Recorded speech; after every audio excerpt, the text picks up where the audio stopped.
بعض لوگ علاج نہیں کرتے، وہ کہتے ہیں کہ اب آ گئی ہے، اب یہ تو زندگی میں ساتھ ہی چلے گی، اس لیے علاج کی ضرورت نہیں.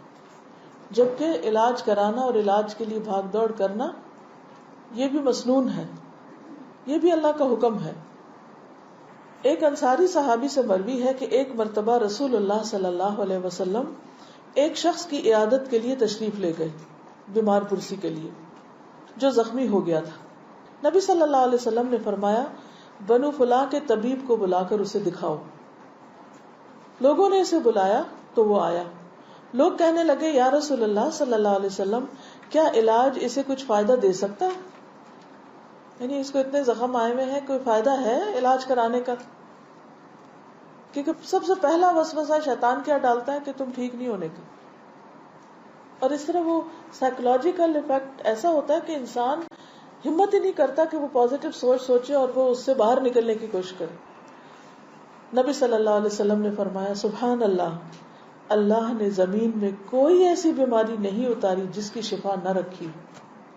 یہ الگ بات ہے کہ ہمیں نہ پتا ہو، لیکن شفا موجود ہے اور علاج کرانے کا بھی حکم. انس رضی اللہ عنہ سے مروی ہے کہ رسول اللہ صلی اللہ علیہ وسلم نے فرمایا اللہ نے جب بیماری کو پیدا کیا تو اس کا علاج بھی پیدا کیا، اس لیے علاج کیا کرو. یعنی بیماری بھی اللہ کے اذن سے آتی ہے اور شفا بھی اللہ کے اذن سے ہوتی ہے. دونوں چیزیں اللہ سبحانہ وتعالی ہی کی طرف سے.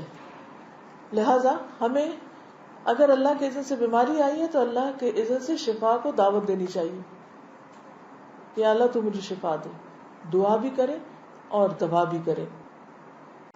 اسامہ رضی اللہ عنہ سے مروی ہے کہ ایک مرتبہ نبی صلی اللہ علیہ وسلم نے فرمایا عباد اللہ، اے اللہ کے بندو، علاج کیا کرو، علاج کیا کرو، کیونکہ اللہ تعالیٰ نے کوئی بیماری ایسی نہیں رکھی جس کا علاج نہ رکھا ہو سوائے موت اور بڑھاپے کے. یعنی بڑھاپے کے بعد انسان جوان نہیں ہو سکتا، وہ پہلے والی طاقت نہیں آ سکتی، اور موت تو موت ہے، وہ تو آنی ہی ہے، چاہے کوئی صحت مند ہو یا بیمار ہو. لیکن چاہے بڑھاپا ہو، چاہے مرض الموت ہی کیوں نہ ہو، لیکن اس میں بھی انسان کو ہمت نہیں ہارنی چاہیے، امید کا دامن نہیں چھوڑنا چاہیے. اور کہتے ہیں نا کہ ڈوبتے کو تنکے کا سہارا، اگر تنکے کا سہارا بھی ملے تو بھی لے انسان. تنکے کو بھی نہ جانے دے کہ تنکا مجھے کیا بچائے گا. نہیں، بچانا تو اللہ نے ہے. کوئی پتہ نہیں کہ کس چیز میں اللہ تعالیٰ کیا قدرت رکھ دے، کیا طاقت رکھ دے.